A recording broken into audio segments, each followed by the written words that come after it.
नमस्कार, बहुत स्वागत है आप सभी का हमारे खास कार्यक्रम राम नारायण राम में। मैं हूं आपके साथ अंशिका। दर्शकों, आज हम बात करेंगे युवा के बारे में।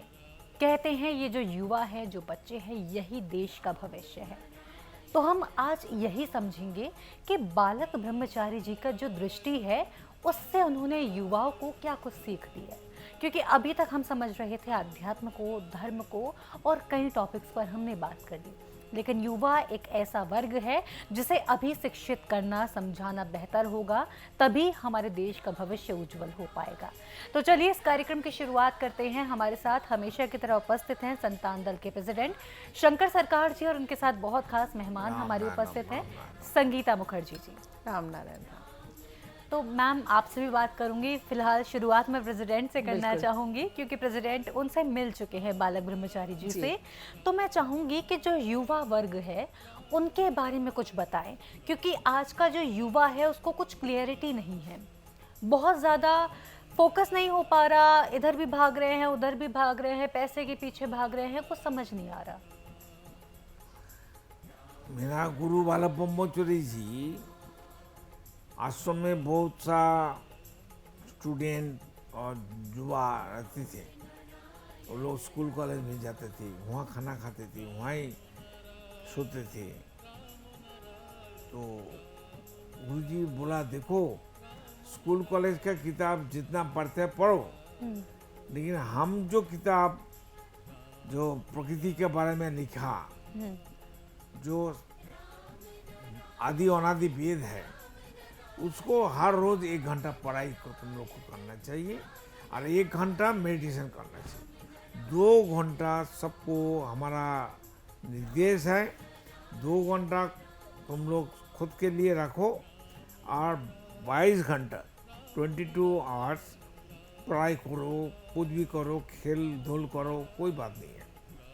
बोलते 1 घंटा मेडिटेशन करेगा और 1 घंटा वेद का प्रचार करेगा, अर्थात तुम्हारा अंदर में जो प्रचार, शरीर में जो ज्ञान का प्रचार करना है वो करेगा, तुम्हारा स्कूल कॉलेज का किताब आपसे आप खुल जाएगा।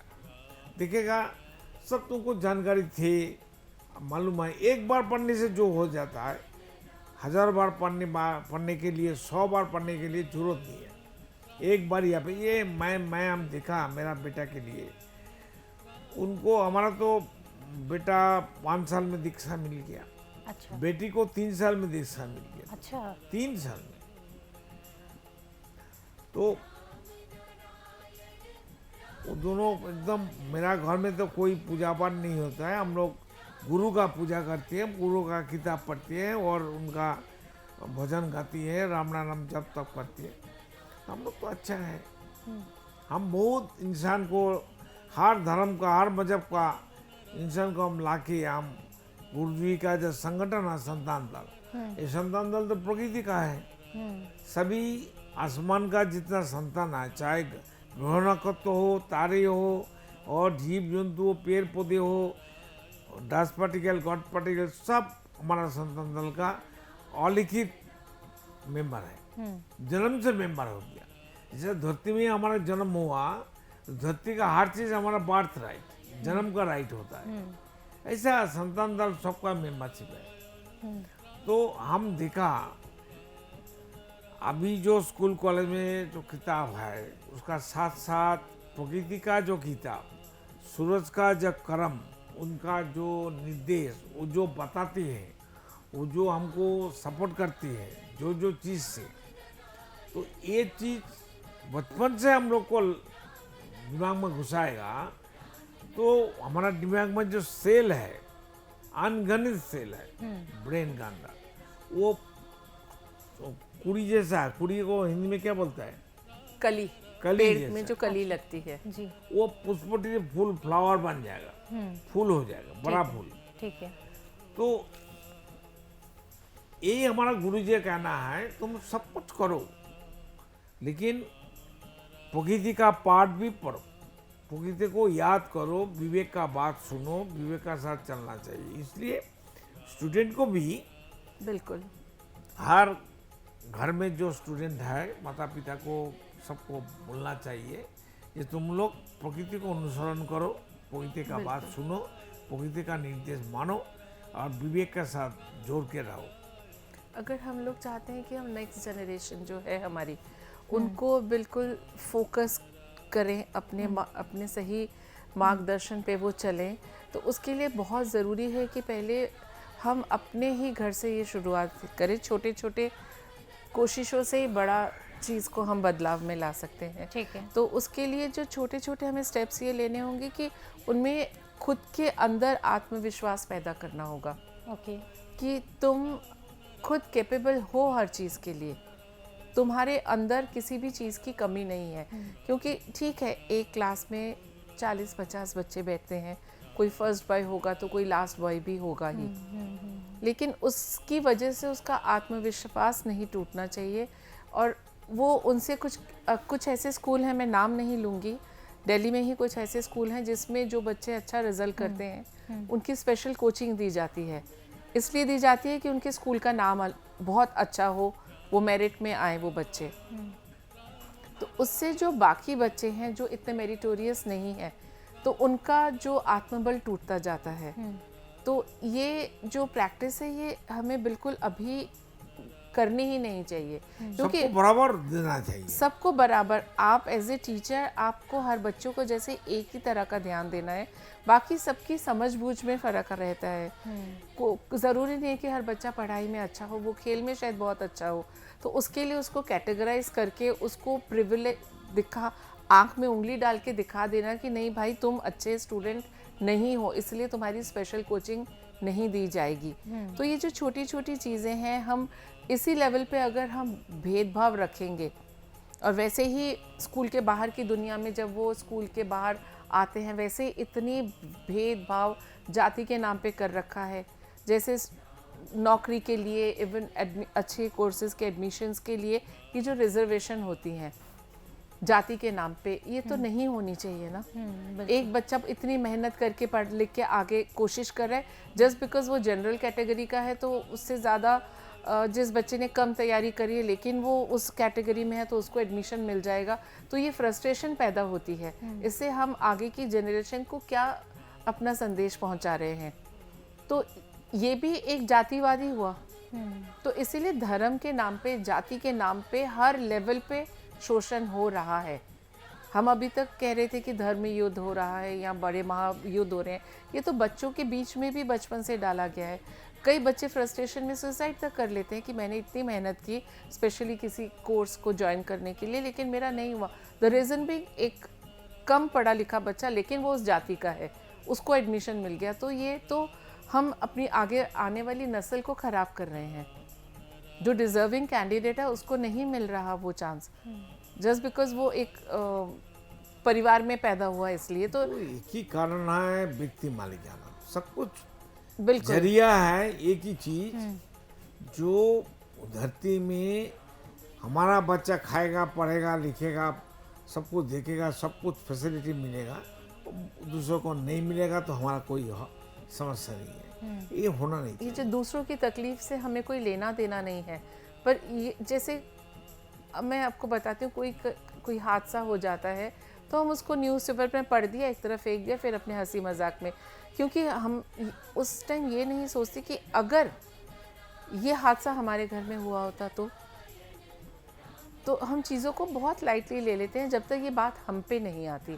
लेकिन अगर हम एक परिवार की तरह जुड़ के रहे, आज ये जो कोलकाता में केस हुआ आरजी कौर मेडिकल कॉलेज में, इसको अगर हम माने कि अगर ये हमारी बेटी होती, हमारी बहन होती, लेकिन हम ये ऐसा नहीं सोच पाते हैं क्योंकि हमें अंदर से इतना खोखला कर दिया गया है कि वो तो किसी और की बेटी थी, वो समझेंगे, उनको दुख हुआ होगा, 2-4 दिन कैंडल लेके निकल पड़े, इससे दुख नहीं जाहिर होता।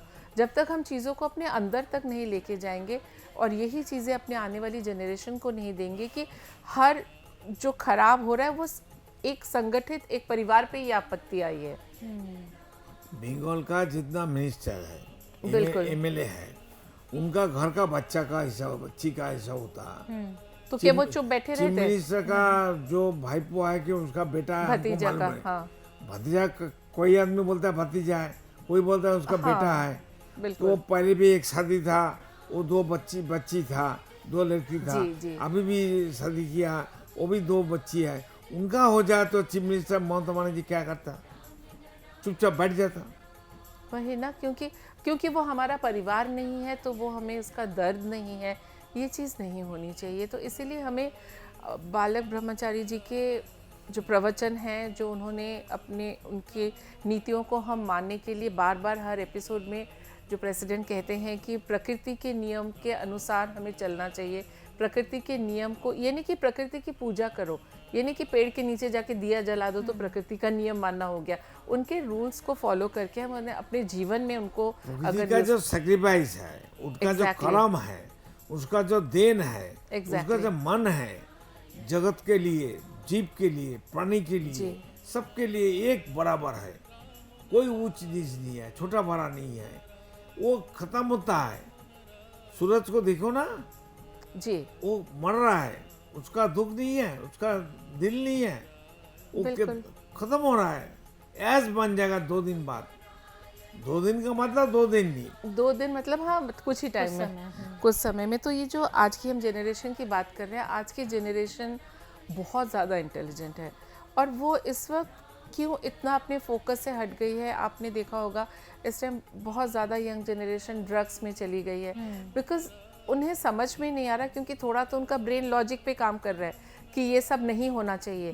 और कहीं घर का वातावरण से वो जो पैदा होने से देखते आ रहे हैं कि धर्म से डर, तो उनके दिमाग में जो इस छोटी उम्र में बात सबको मालूम है, सब कॉन्फ्लिक्ट समझता है, लेकिन जानबूझ के बेवकूफ बन के रखा है, बना के रखा गया है। नहीं खुद बनता है।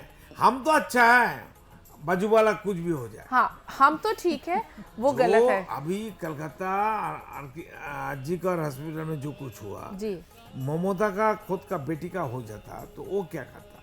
जी, ममता चुपचाप बैठ जाता। बिल्कुल। बोलिए ना, वो बोला है रिजाइन देगा, क्यों नहीं रिजाइन देते हैं? वो भी रिजाइन दे देगा, देना चाहिए।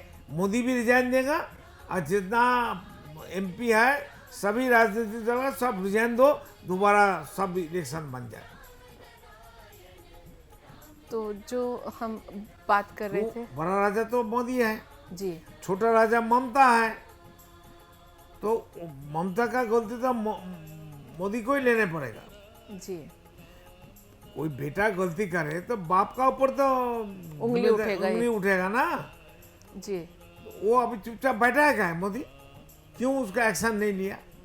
सुप्रीम कोर्ट वो भी खेल करता है, आज डेट है, परसों डेट है। सुप्रीम कोर्ट जस्टिस का बेटी का ऐसा हाल हो जाए तो वो क्या करता था?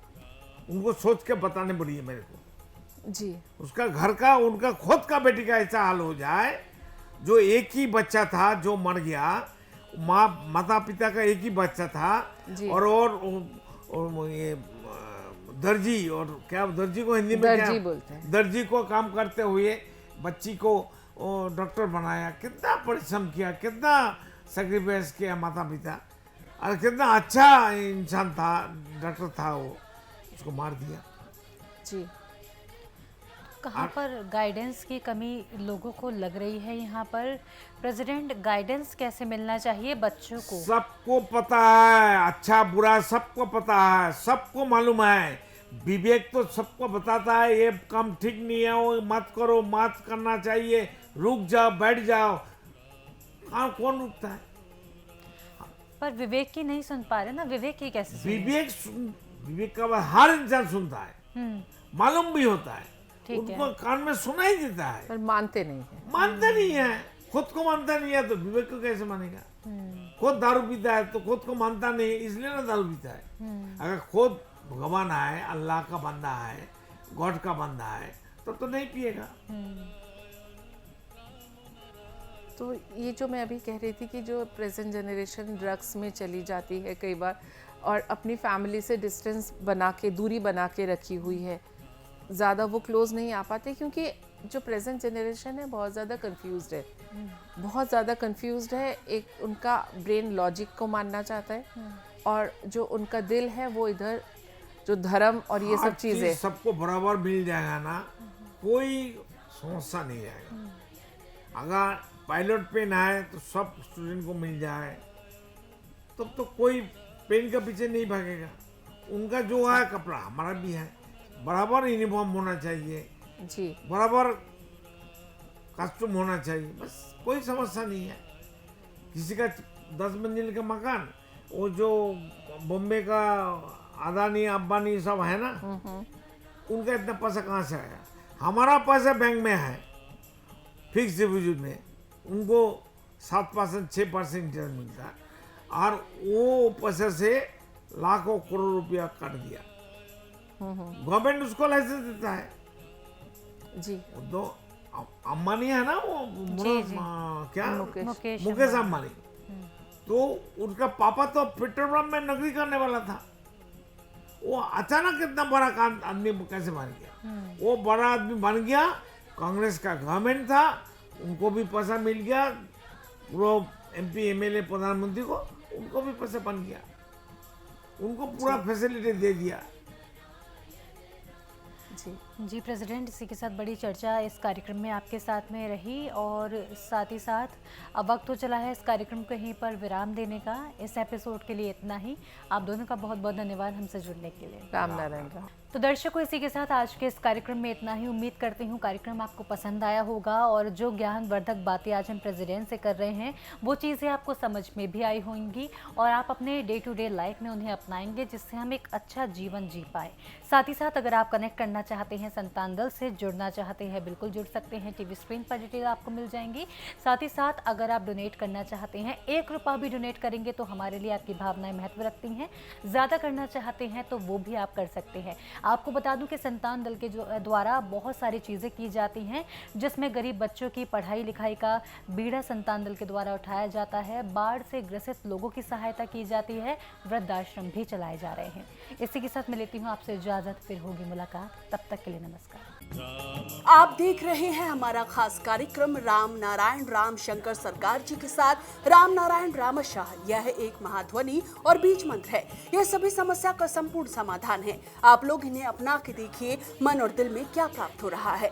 इस कार्यक्रम का विशेष उद्देश्य इसका प्रचार और प्रसार के साथ ही प्रत्येक मनुष्य की मुक्ति का मार्गदर्शन है, और यह आपकी दिल की बात है। इस मार्ग पर पुण्य और मुक्ति निश्चित है। इस कार्यक्रम के माध्यम से संतान दल द्वारा चलाए जा रहे श्रेष्ठ सेवाओं से जुड़कर सबके कल्याण के लिए इस नए कार्य का हिस्सा बन सकते हैं, और वृद्धाश्रम, गौशाला, गरीब और वंचित बच्चों की शिक्षा का भी सहयोग और समर्थन कर सकते हैं। संतान दल सबका एक ही परिवार है। अकाउंट नेम संतान दल, account number 266505000657, IFSC code ICIC 000265। पूरी तरह जानने के लिए आप संस्था के फोन नंबर पर संपर्क कर सकते हैं। Phone number 6291342066, 9836073503। Email ID santandal1960@gmail.com।